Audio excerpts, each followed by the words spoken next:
there is a modern suspicion that surrounds the person who does not post. You meet them at a party. They are engaging, they are funny, they are dressed well. You have a connection. Later, you go home, the blue light of your phone illuminating your face, and you search for them. You type their name into the search bar, and you find nothing. Maybe a profile with no photo. Maybe a locked account with 0 posts and 3 followers. Maybe they don't exist at all.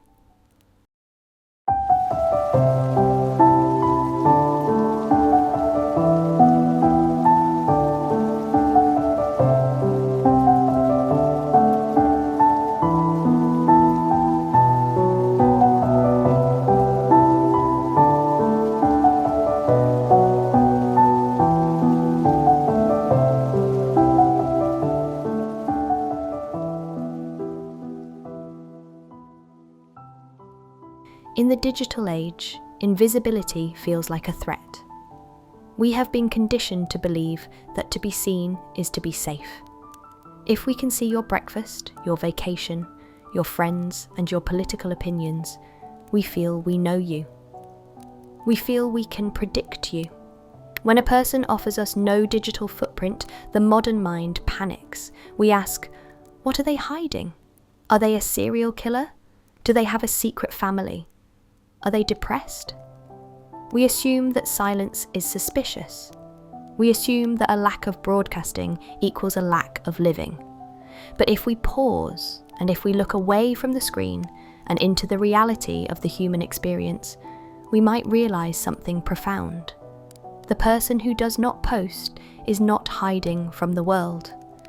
They are the only ones actually living in it. We need to talk about the documentation reflex. Somewhere in the last 15 years, we crossed a psychological threshold. We moved from living our lives to curating our lives. We stopped being the protagonists of our own stories and became the archivists. For the chronic poster, a sunset is not a celestial event to be witnessed, it is content to be captured. A dinner with friends is not a moment of communion, it is a photo opportunity. The brain has been rewired. Before the moment is even fully felt, the hand reaches for the phone.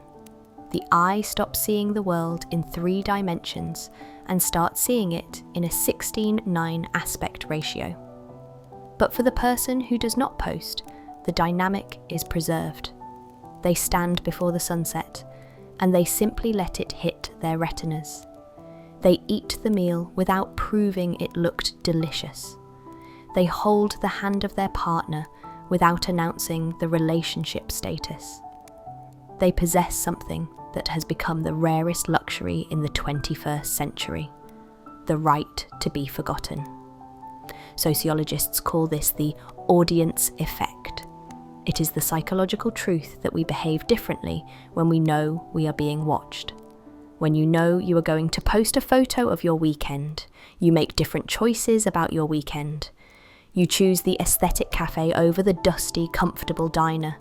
You wear the outfit that photographs well, rather than the one that feels good. You force the smile. You begin to live your life in the third person. You are no longer the driver of the car, you are the camera drone flying above it, checking the angles. The person who doesn't post has opted out of this performance. They are not immune to vanity. They are human, after all. But they have decided that the cost of the performance is too high. They have realised that when you turn your life into a gallery for others to walk through, you stop living in the house. Consider the digital ghost. They are often labelled as out of touch, or perhaps superior. People say, oh, they think they're too good for social media. But it is rarely about superiority. It is about preservation. Just as the introvert protects their energy from the noise of the crowd, the non-poster protects their identity from the noise of perception. Every time we post, we invite judgment. We invite the metric, the like, the view, the comment. We take a piece of our soul, a thought, a memory, a vulnerability, and we place it on a marketplace scale. We ask the void, is this valuable? Am I valuable? And if the void is silent, if the post gets 10 likes, we feel a physical drop in serotonin. We feel a strange, hollow shame. We feel that the memory itself has been devalued. The non-poster bypasses this economy entirely. They possess a secure internal archive. Their memories are stored in their neurons, not on a server in California. And because those memories are not up for public voting, they remain pure. A mediocre vacation that was peaceful is not ruined because it didn't look fire on TikTok. A quiet birthday dinner is not a failure because no one saw the cake. The non-poster understands a truth that the influencer has forgotten. Validating your own existence is a solo job. If you outsource it to the crowd, you will never be full. You will be a bucket with a hole in the bottom, forever pouring in likes to try to keep the water level up. Let's go deeper into the psychology of this. Why does this make people so uncomfortable? We live in a culture of radical transparency. We are told that secrets are bad, that privacy is suspicious, that if you have nothing to hide, you have nothing to fear. But privacy is not about hiding crimes. Privacy is the soil in which the self grows. Think of a seed. If you dig up a seed every day to show everyone how much it has grown, it will die. It needs the dark. It needs the soil. It needs to be left alone to become what it is supposed to be. The human soul is the same. It needs the dark. When we share everything, our breakup, our breakfast, our political awakening, our gym progress, we are digging up the seed. We are exposing our developing self to the harsh light of public opinion before it has established roots. The person who doesn't post is protecting their becoming. They are allowing themselves to change their mind without having to delete a tweet thread from 2016. They are allowing themselves to have a hobby they are bad at, without the pressure to show progress. They are reclaiming the freedom to be mediocre. On social media, everything must be a success story or a tragedy. You are either living your best life or you are trauma dumping. There is no room for the mundane middle. But life is the mundane middle. Life is doing laundry.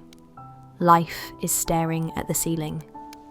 Life is a sandwich that tastes okay. The non-poster accepts the mundane. They do not feel the need to dress up reality. There is also a massive dopamine difference here. We spoke before about introverts and dopamine. Social media is a dopamine slot machine. The pull to refresh mechanic is designed to mimic a casino. It creates a loop of anticipation and reward. The person who abstains is regulating their own neurochemistry. They are choosing slow dopamine, the satisfaction of finishing a book, the warmth of a long conversation, the feeling of completing a task. They are not numb. In fact, they feel things more sharply. When you take a photo of a beautiful moment, you are offloading the memory to the device. You are telling your brain, you don't need to remember this, the phone has it. This is called cognitive offloading. The non-poster, by not taking the photo, forces their brain to do the work. They have to smell the air. They have to notice the light. They have to feel the temperature. They are present because they have no backup drive. If they don't pay attention now, the moment is gone forever. And isn't that what makes life beautiful? The fact that it disappears? Now, consider the impact on attraction and relationships. In a world where everyone is a public brand, the person who has no brand becomes infinitely fascinating. Mystery is a dying art. We know too much about everyone. We know what our ex's new partner had for lunch. We know our boss's political leaning. We know our neighbour's vacation itinerary. When we meet someone who offers us nothing online, they become a blank canvas. We are forced to get to know them the old-fashioned way, slowly. This is the slow burn of the non-poster. To know them, you must earn them. You cannot binge watch their life in one evening by scrolling through their highlights. You have to ask them questions. You have to listen to the answers. If you are dating a person who doesn't post, you realize you are in a VIP section of one. When they are with you, they are with you. They are not checking to see if their story views are going up. They are not asking you to take a photo of them from a better angle. And there is a profound intimacy in the private relationship. Couples who post constantly are often performing their happiness. The caption says, "My soulmate," but the eyes say, "Look at me being loved." It is a performance for the audience to prove that they are desirable. The couple that doesn't post keeps their love in a vault. The inside jokes, the romantic trips, the quiet moments, they belong only to the two people in the room. This creates a sacred circle. The energy is contained, not dissipated. There is a romanticism in being a secret, not a dirty secret, but a precious one. To the non-poster, love is not content. Love is a private language that loses its meaning if it is translated for the masses. So, what do we take from this? If you are a person who doesn't post, or who rarely posts, you have likely felt the pressure to join the circus. You have likely been told you need to build a personal brand. You have been told that if you aren't online, you don't exist. This is a lie sold to you by the platform. You do not need to be a brand. You are a human being. You do not need to broadcast your life to prove it has value. The tree falling in the forest makes a sound, even if no one is there to tweet about it. The sound is for the tree. The sound is for the forest. There is an immense power in being the keeper of secrets. In a society that is vomiting its inner thoughts, the person who holds their tongue becomes a sanctuary. You become the one people trust. You become the one people come to when they are tired of performing. Because you are not playing the game, you become the referee. You see things clearly. You see the anxiety in your friend's eyes when a post flops. You see the desperation for validation, and you can offer them a different reflection. You can look them in the eye and say, "You are enough, right here, right now, without the filter." We need the non-posters. We need the archivists of reality. We need people who remember what eye contact feels like without a screen in between. We need people who remember how to be bored. We need people who are comfortable in the silence. If this is you, do not let the world force you onto the stage. Stay in the audience.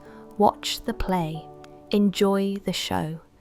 But remember that the real life, the sweat, the tears, the touch, the smell of rain on hot asphalt, is happening in the seats, not on the screen. You are the ghost, and ghosts are the only ones who can truly haunt a place, because they are the only ones who never leave. Be the glitch in the algorithm. Be the error message. Be the one who cannot be tracked, predicted, or monetized. There is a freedom in being unknown. While everyone else is fighting to be a somebody, there is a quiet, devastating liberty in being a nobody. Because when you are a nobody to the world, you are free to be truly somebody to yourself. Turn the screen off. Look up. The world is waiting for you, and it doesn't need a caption.